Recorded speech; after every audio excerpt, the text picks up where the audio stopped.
Good day, sir and classmate. We are the Group 1. Today, we're going to tackle the topic of immigration. What is immigration?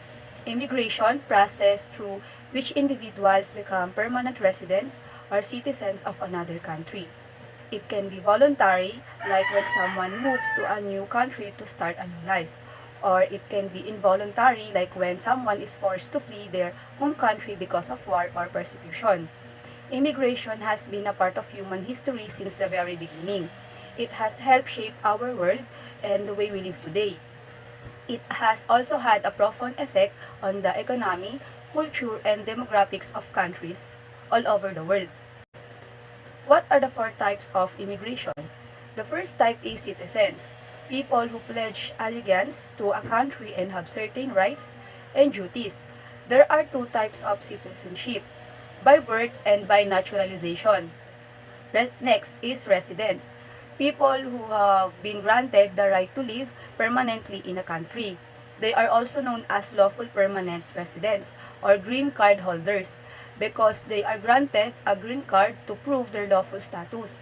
The rest will be discussed by Arizona Fonda. So the last two statuses of immigrations are non-immigrants and undocumented immigrants. Non-immigrant is for those who come to the United States on a transitory basis, whether for tourism, commerce, temporary jobs, or education. When a person enters the United States in non-immigrant status, they are limited to the activity or cause for which they were granted entrance. Some person may have more than one visa in their passport, but they can only be admitted to the United States under one sort of non-immigrant status at a time.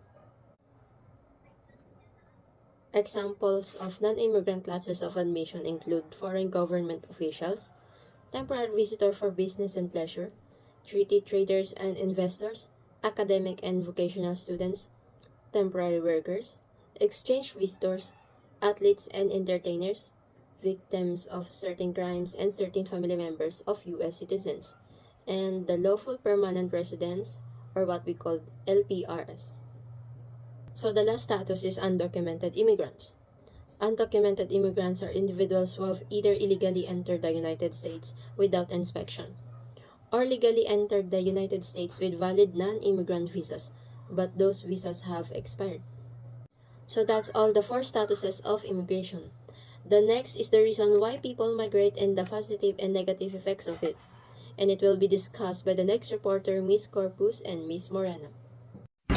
People may choose to immigrate for a variety of reasons, such as employment opportunities, to escape a violent conflict, environmental factors, educational purposes, or to reunite with family. Positive aspect of immigration: economic growth, cultural diversity, innovation, and aspects of immigration. First is the economic pressure on locals. Second is the strain on public services. And third is the social and cultural conflicts. However, despite these challenges, immigration remains important. Why? Because immigration has the potential to bring economic growth, cultural diversity, innovation, and social development to societies.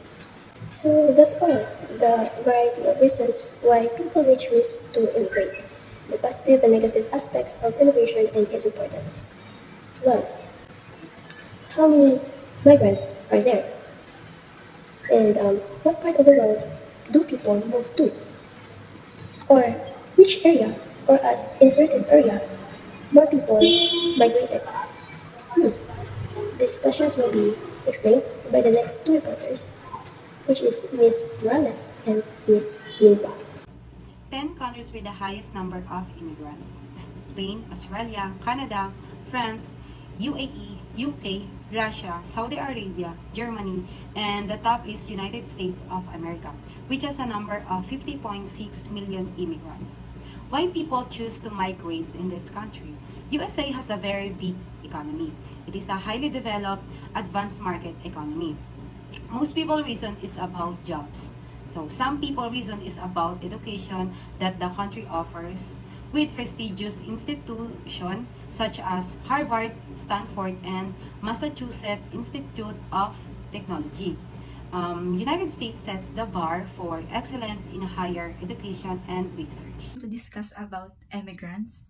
In contrast, an immigrant is someone who left their home country and moved somewhere else. In other words, the person moving is both an immigrant and an immigrant. These are the top 10 countries with the highest number of immigrants. But let's focus more in the top 1, India. India has the largest number of natives living abroad with 17.9 million people in total. More recently, the Middle East and Western countries have been top destination for Indians abroad. There are vast economic difference within India, which is the world's second most populous country with approximately 1.4 billion residents. Laborers who travel abroad can see their salary increase by multiples, particularly since more than 90% of Indian workforce is engaged in the informal market.